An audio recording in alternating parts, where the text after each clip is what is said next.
قرآن کریم میں اللہ تعالیٰ کا ارشاد ہے یوصیکم اللہ فی اولادکم، اللہ تمہاری اولاد کے بارے میں تمہیں وصیت کرتا ہے۔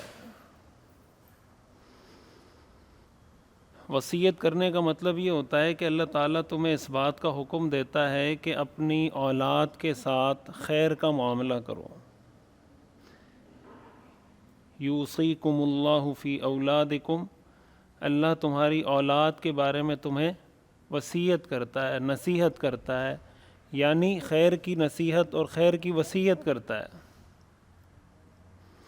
اور پھر آگے اللہ تعالیٰ نے جو میراث کے احکام ہیں، میراث کے سارے احکام تفصیل سے بیان ہوئے ہیں اسی آیت میں۔ اور آگے چل کر اللہ تعالیٰ فرماتے ہیں آباؤکم و ابناؤکم، تمہارے والدین، تمہاری اولادیں، لا تدرون ایہم اقرب لکم نفعا، تمہیں نہیں پتہ کہ ان میں سے تمہیں کون زیادہ فائدہ پہنچائے گا۔ تمہارا بیٹا تمہیں فائدہ پہنچائے گا یا تمہاری بیٹی تمہارے لیے فائدہ مند بنے گی، لا تدرون، تمہیں نہیں پتہ، ایہم اقرب لکم نفعا، کون تمہیں زیادہ نفع پہنچائے گا۔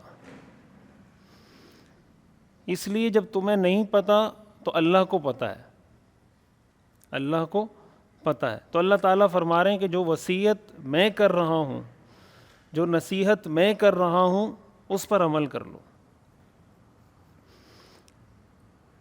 ہمارے ہاں اس پر بہت بات ہوتی ہے اور ہونی چاہیے اور مسلسل ہونی چاہیے کہ والدین کے کیا حقوق ہیں۔ ظاہر ہے کہ شریعت کا بہت اہم موضوع ہے یہ، قرآن کریم نے بہت اہمیت کے ساتھ اس کو بیان کیا ہے،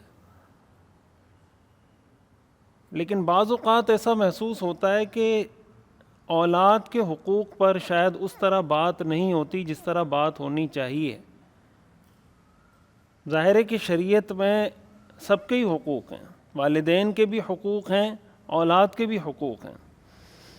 اگر کوئی بیٹا اپنے والد کے حقوق ادا نہیں کر رہا، اس سے بھی قیامت کے دن سوال ہوگا، اور اگر کوئی والد اپنی اولاد کے حقوق ادا نہیں کر رہا، اس سے بھی سوال ہوگا۔ قرآن کریم میں آتا ہے نا وَأْمُرْ أَهْلَكَ بِالصَّلَاةِ وَاصْطَبِرْ عَلَيْهَا، اپنے گھر والوں کو نماز کا حکم دو، خود بھی نماز کی پابندی کرو۔ اب قرآن میں نماز پڑھنے کا بھی حکم ہے اور گھر والوں کو نماز کا حکم دینے کا بھی حکم ہے۔ تو جس طرح نماز پڑھنا فرض ہے، اسی طرح گھر والوں کو نماز کی ترغیب دینا یہ بھی فرض ہے۔ اب اگر ایک آدمی خود نماز پڑھے، گھر والوں کو ترغیب نہ دے، بچوں کو ترغیب نہ دے، اس کا مطلب یہ ان کا حق تھا جو شریعت نے اس پہ لازم کیا تھا کہ یہ تمہاری اولاد کا، تمہارے گھر والوں کا تم پر حق ہے کہ تم ان کو نماز کا حکم دو، اور وہ نہیں دے رہا تو قیامت کے دن اس سے سوال ہوگا۔ قرآن کریم میں آتا ہے یا ایھا الذین آمنوا قوا انفسکم واہلیکم نارا وقودھا الناس والحجارہ، اے ایمان والو، اپنے آپ کو اور اپنے گھر والوں کو جہنم کی آگ سے بچاؤ۔ یہ ذمہ داری کس کی ہے؟ گھر کے سربراہ کی۔ یا ایھا الذین آمنوا، اے ایمان والو، قوا انفسکم، اپنے آپ کو بچاؤ، واہلیکم، اور اپنے اہل و عیال کو بچاؤ، نارن، اس آگ سے، وقودھا الناس والحجارہ، جس کا ایندھن انسان اور پتھر ہوں گے۔ دنیا کی آگ لکڑی سے جلائی جاتی ہے، جہنم کی آگ پتھروں سے جلائی جائے گی، انسانوں سے جلائی جائے گی۔ اب قرآن کریم، جس قرآن نے نماز پڑھنے کا حکم دیا ہے، جس قرآن نے زکوٰۃ کا حکم دیا ہے، اسی قرآن نے یہ حکم دیا ہے اور امر کے صیغے کے ساتھ دیا ہے، امپیریٹو سینٹنس کے ساتھ، کہ تم پر لازم ہے کہ اپنے آپ کو اور اپنے گھر والوں کو جہنم کی آگ سے بچانے کے لیے پورا انتظام کرو۔ خود بھی نماز پڑھو، گھر والوں کو بھی نماز کا حکم دو۔ اس سے کیا معلوم ہوتا ہے کہ قرآن کریم میں اللہ تعالیٰ نے دونوں چیزیں بیان کی ہیں، والدین کے حقوق بھی بیان کیے ہیں، اولاد کے حقوق بھی بیان کیے ہیں۔ حدیث شریف میں آتا ہے، حضرت نعمان بن بشیر رضی اللہ تعالی عنہ یہ حدیث صحیح بخاری میں بھی ہے، صحیح مسلم میں بھی ہے۔ حضرت نعمان بن بشیر رضی اللہ تعالیٰ عنہ کے والد نے حضرت نعمان کو کوئی اونٹ گفٹ میں دیا۔ جب حضرت نعمان کو گفٹ دیا تو ان کی اہلیہ کہنے لگی، یعنی حضرت نعمان کی والدہ کہنے لگی کہ میں اپنے بیٹے کے لیے یہ گفٹ اس وقت تک قبول نہیں کروں گی جب تک تم اللہ کے رسول کو اس پر گواہ نہ بنا لو۔ تو حضرت نعمان بن بشیر کے جو والد تھے حضرت بشیر، یہ لے کر چلے گئے اپنے بیٹے کو، حضرت نعمان کو، حضور علیہ الصلاۃ والسلام کے پاس، اور کہنے لگے کہ میں نے اپنے بیٹے کو یہ اونٹ گفٹ دیا تھا۔ ان کی والدہ کہہ رہی ہیں کہ میں اس وقت تک قبول نہیں کروں گی جب تک اللہ کے رسول اس پر گواہ نہ بن جائیں۔ تو آپ علیہ الصلاۃ والسلام نے فرمایا کیا تمہارے اور بیٹے ہیں؟ انہوں نے کہا جی۔ تو آپ نے پوچھا کہ تم نے اپنے سب بیٹوں کو اونٹ دیے ہیں؟ انہوں نے کہا نہیں، سب بیٹوں کو تو نہیں دیے، اسی کو دیا ہے۔ تو آپ نے فرمایا کیا تم چاہتے ہو کہ تمہاری تابعداری میں، فرما برداری میں، خدمت میں یہ سب ایک جیسے تمہاری خدمت کریں، ایک جیسے تم سے محبت کریں؟ کیا تم یہ چاہتے ہو؟ حضرت بشیر کہنے لگے بھلا کیوں نہیں چاہتا، میں تو چاہتا ہوں میرے سارے بیٹے مجھ سے محبت کریں، میری خدمت کریں۔ تو آپ نے فرمایا پھر گفٹ دینے میں بھی ان کو برابر رکھو، اور آپ نے فرمایا لا اشہد علی جور، میں ظلم کے معاملے پہ گواہ نہیں بنتا۔ یہ صحیح بخاری کی حدیث ہے اور صحیح مسلم کی حدیث ہے۔ یعنی حضور علیہ الصلاۃ والسلام حضرت نعمان سے یہ فرما رہے ہیں کہ تم نے ایک بیٹے کو اونٹ دیا، دوسرے بیٹے کو نہیں دیا، خواہش تمہاری یہ ہے کہ یہ بیٹا بھی میرا فرما بردار بنے، یہ بیٹا بھی میرا فرما بردار بنے، اور ایک کو تم نوازے جاؤ اور دوسرے کو محروم کیے جاؤ، اور توقعات دونوں سے سیم رکھو، اور بعد میں اگر ایک نافرمان ہو جائے تم اس سے گلے شکوے کر کے اس کو قرآن کی آیتیں سناؤ کہ قرآن میں والدین کی نافرمانی پر یہ وعید نازل ہوئی ہے۔ تو والدین کی نافرمانی پر جو وعید نازل ہوئی ہے، کیا ظلم پر کوئی وعید نازل نہیں ہوئی قرآن میں؟ ہمارے ہاں بعض اوقات یہ سمجھا جاتا ہے کہ اگر کوئی والد ہے نا اس کو 100 خون معاف ہیں۔ میرا مقصد بیان کرنے سے، یہ بات کرنے سے یہ بتانا ہرگز نہیں ہے کہ والدین کا ادب، احترام یہ سب شریعت کا حکم ہے۔ ایون کہ اگر والد 100% ظلم کر رہا ہو، شریعت کا بیٹے کو پھر بھی حکم ہے تم نے والد کی خدمت کرنی ہے۔ 100% ظالم ہو پھر بھی بیٹے کو ادب کا حکم ہے۔ بیٹے کو بے ادبی کی، اولاد کو بے ادبی کی اجازت شریعت کسی حال میں نہیں دیتی۔ ایون کہ اگر والد آپ کو شرک پر مجبور کرے کہ مشرک بن جاؤ، تب بھی والد کے ساتھ بے ادبی جائز نہیں ہے، اس کی بے احترامی جائز نہیں ہے۔ ہاں، جو مشرک بنانے والی بات کر رہا ہے وہ بات نہیں مانیں گے، لیکن ادب احترام اپنی جگہ رہے گا۔ لیکن بعض اوقات ہماری نفسیات اس طرح کی بن جاتی ہیں، ہم یہ سمجھتے ہیں کہ اب یہ میری اولاد ہے، یہ میرا بیٹا ہے یا میری بیٹی ہے، میں کچھ بھی کروں، اس کو تو ادب کا حکم ہے، یہ تو کرے گا ادب، نہیں کرے گا تو گناہگار ہوگا، یہ بات ٹھیک ہے۔ لیکن اس کا یہ مطلب نہیں کہ قیامت کے دن اللہ آپ سے نہیں پوچھے گا کہ آپ نے یہ کام کیوں کیا تھا۔ قیامت کے دن اللہ پوچھے گا۔ اللہ نے آپ کی اولاد کو، ہماری اولاد کو کہہ دیا کہ بھائی والد کی بات ماننی ہے، بے ادبی نہیں کرنی، بے احترامی نہیں کرنی، لیکن قیامت کے دن اللہ والد سے یہ بات پوچھے گا کہ تمہاری اولاد کا تم پہ یہ حق تھا، تم نے یہ حق اپنی اولاد کو کیوں نہیں دیا۔ یہ دو چیزیں ہمارے یہاں مکس اپ ہو جاتی ہیں، کنفیوز کر دیتے ہیں ہم دو چیزوں کو آپس میں۔ یہی معاملہ ہمارے ہاں ہوتا ہے بعض اوقات بیٹے اور بیٹی کا۔ آج بھی ہمارے ہاں ایسے معاشرے، ایسے گھرانے، ایسی فیملیز موجود ہیں، ایسے واقعات ہم نے خود دیکھے سنے ہیں کہ کسی کے ہاں بیٹی کی ولادت ہوئی تو بیوی کو طلاق دے دی۔ کس بات پہ؟ کہ تمہاری بیٹی کیوں ہوئی۔ ایسے واقعات اور ایسے کیسز بھی ہمارے سامنے آئے کہ شوہر نے بیوی کو کہا کہ اگر اب تمہاری بیٹی ہوئی تو تمہیں طلاق. شوہر نے بیوی کو کیا کہا کہ اگر اب تمہاری بیٹی ہوئی تو تمہیں طلاق.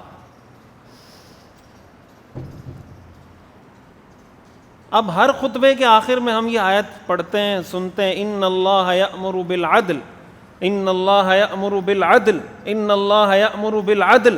اللہ انصاف کا حکم دیتا ہے، اللہ انصاف کا حکم دیتا ہے، اللہ انصاف کا حکم دیتا ہے. یہ قرآن کی آیت ہے یا نہیں؟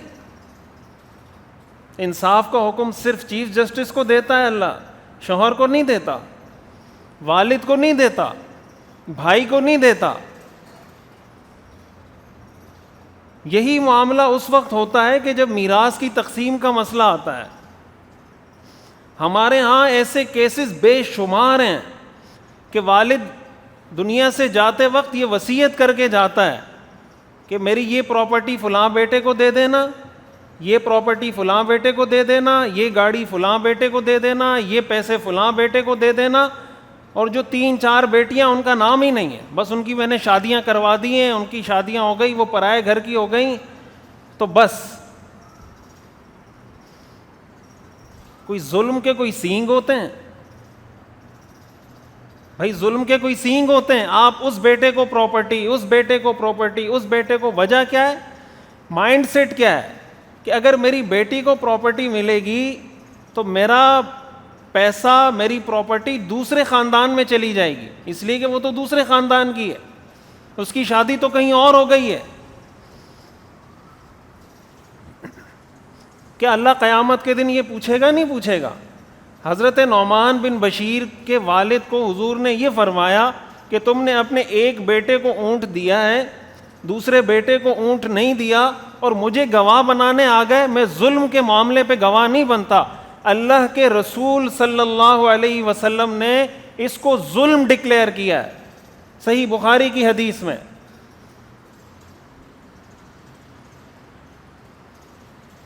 کئی دفعہ بھائی یہ کرتے ہیں، بھائی آپس میں میراث تقسیم کر دیں گے، بہنوں کا پوچھیں گے نہیں. کیوں بھائی؟ بہنوں کی ہم نے شادیاں کروائی ہیں، تو اپنی شادیاں نہیں کروائیں. بھائی آپ کی بھی تو شادی ہوئی ہے، بہن کی شادی ہوئی تو آپ کی شادی پہ خرچہ نہیں ہوا تھا. یہ سیدھی یہ بات اچھی طرح سمجھ لیں، یہ حرام خوری ہے، حرام خوری. ایسا آدمی اللہ کی نظر میں چور ہے، ڈاکو ہے، حرام خور ہے. چاہے وہ نماز پڑھتا ہو، چاہے اس نے 100 حج کیے ہوں. جو آدمی اپنی بیٹی کا حق نہ دیتا ہو، اپنی بہن کا حق نہ دیتا ہو، وہ کہاں کا نمازی، کہاں کا حاجی بھائی. حرام خوری اور کس کو کہتے ہیں؟ اسی کو حرام خوری کہا جاتا ہے. بھائی کسی مرد کا حق نہیں دبایا جا سکتا. کسی عورت کا کوئی حق دبائے، کسی کا روڈ پہ آپ دیکھیں کوئی تھپڑ مار دے کسی عورت کو، کتنے بھائی بن جاتے ہیں اس کے، کتنے بھائی بن جاتے ہیں سڑک پر. کوئی عورت کو پیچھے سے آواز لگا دے، کتنے بھائی بن جاتے ہیں اس کے. تو جو آپ کی اپنی حقیقی بہن ہے اس کے بھائی کیوں نہیں بنتے؟ جو آپ کی حقیقی بیٹی ہے اس کے والد کیوں نہیں بنتے؟ اپنی قبر کو بچھوؤں سے بھر رہے ہیں، اپنی قبر کو سانپوں سے بھر رہے ہیں. آپ دنیا سے چلے جائیں گے، یہ غیر منصفانہ تقسیم کر کے زندگی آپ کی بھی گزر گئی، آپ کی اولاد کی بھی گزر جائے گی، بیٹوں کی بھی گزر جائے گی، بیٹیوں کی بھی گزر جائے گی. قبر کس کی خراب ہوگی؟ اور بہت سی دفعہ اس طرح کے مواقع پر بیٹے آڑے آ جاتے ہیں.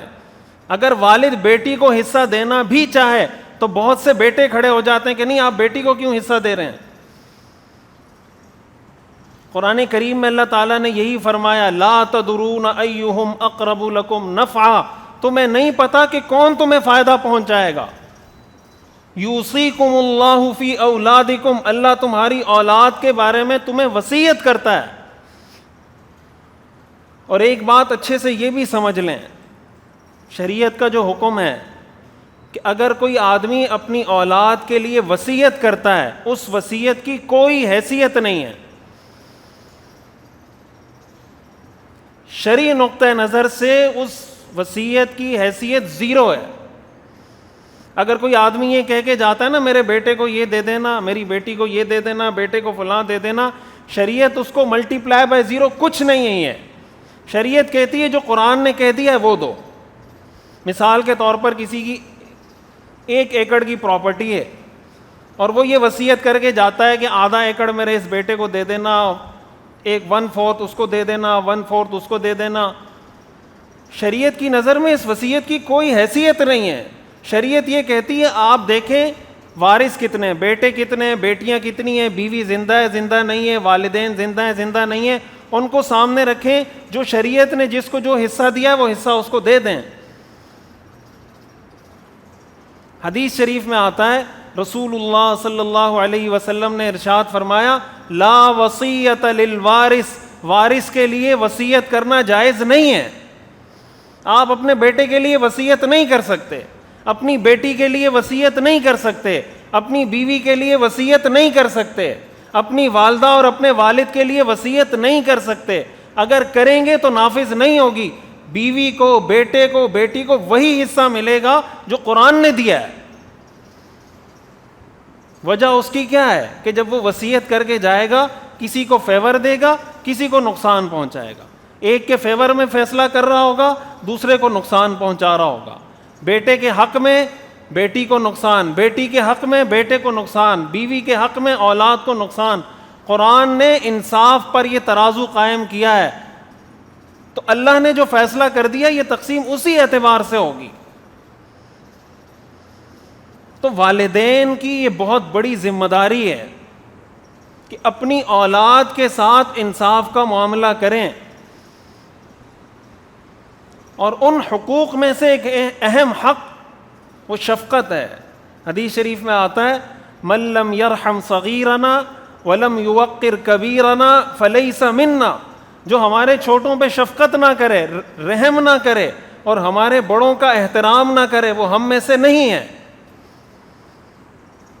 حضور علیہ الصلاۃ والسلام کے پاس جب حضرت فاطمہ رضی اللہ تعالی عنہ تشریف لاتی تھی, صحیح احادیث سے یہ بات ثابت ہے, حضور علیہ الصلاۃ والسلام اپنی جگہ سے کھڑے ہو جاتے تھے.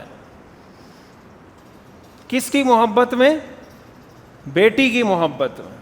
حضرت فاطمہ جب تشریف لاتی تھیں آپ علیہ الصلاۃ والسلام اپنی جگہ سے کھڑے ہو جاتے تھے, ان کے ماتھے پہ بوسہ دیتے تھے, اور جہاں خود بیٹھے ہوتے تھے خود وہاں سے ہٹ کے اپنی جگہ پر حضرت فاطمہ کو بٹھاتے تھے.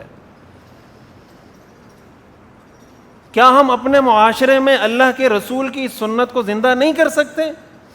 ابھی عید کا موقع ہے, سب کے گھروں میں بیٹیاں آئیں گی. اگر ہر والد یہ طے کر لے کہ یار زندگی میں ایک بار تو اس سنت پر عمل کر لوں کہ میری بیٹی اپنے گھر سے آئے گی, میں اپنی جگہ سے کھڑا ہو جاؤں, اس کے ماتھے پہ بوسہ دوں, اپنی جگہ پر اس کو بٹھا دوں, اللہ کے رسول کی یہ سنت میں زندہ کر لوں.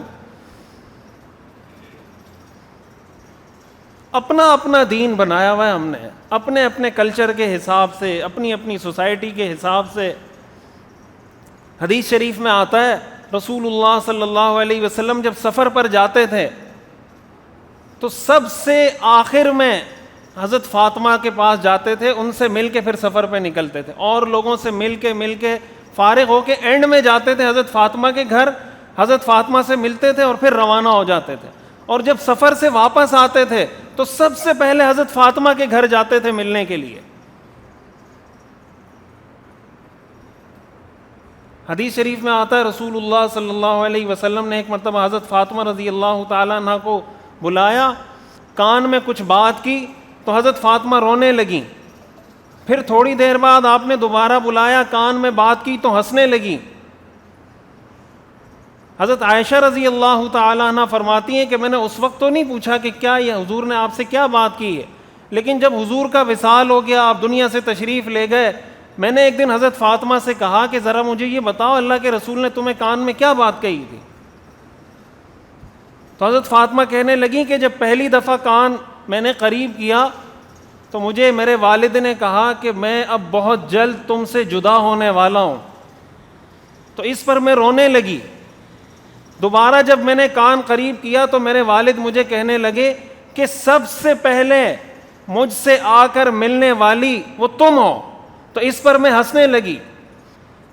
یہی وجہ ہے کہ حضور علیہ الصلاۃ والسلام کے وصال کے 6 مہینے بعد حضرت فاطمہ رضی اللہ تعالیٰ عنہ کا انتقال ہو گیا تھا, اور سب سے پہلے اپنے والد سے جا کے ملی حضرت فاطمہ. میرے عرض کرنے کا مقصد یہ ہے کہ اولاد میں برابری, اور یہ بات بھی یاد رکھیں کہ جب تک والد زندہ ہے, یہ جو شریعت میں میراث کی تقسیم کا حکم ہے نا, للذکر مثل حظ الانثیین, کہ لڑکے کو عورت کا ڈبل ملتا ہے, یہ مرنے کے بعد ہے. زندگی میں اگر آپ نے دینا ہے, بیٹے اور بیٹی کو برابر دیں گے آپ. اگر اپنی زندگی میں آپ نے بیٹے کو کوئی گفٹ دیا ہے, بیٹی کو بھی دیں, بیٹی کو دیا ہے تو بیٹے کو بھی دیں, ایک بیٹے کو دیا ہے تو دوسرے کو بھی دیں. یہ جب نہیں ہوتا, نتیجہ یہ ہوتا ہے کہ بہن بھائیوں میں بھی نفرتیں پیدا ہوتی ہیں, اولاد کی والدین سے نفرت پیدا ہوتی ہے, اور وہ خاندان پھر کوئی آئیڈیل فیملی نہیں کہلاتی وہ. تو ہم جب یہ آیت خطبے میں سنتے ہیں نا, ان اللہ یأمر بالعدل, اللہ انصاف کا حکم دیتا ہے, اللہ انصاف کا حکم دیتا ہے, تو اس کو سب سے پہلے اپنے اوپر اپلائی کرنا چاہیے کہ میں اپنی گھریلو زندگی میں اپنی اولاد میں عدل کرتا ہوں یا نہیں کرتا. اللہ تعالی ہمیں سمجھنے کی اور عمل کرنے کی توفیق عطا فرمائے.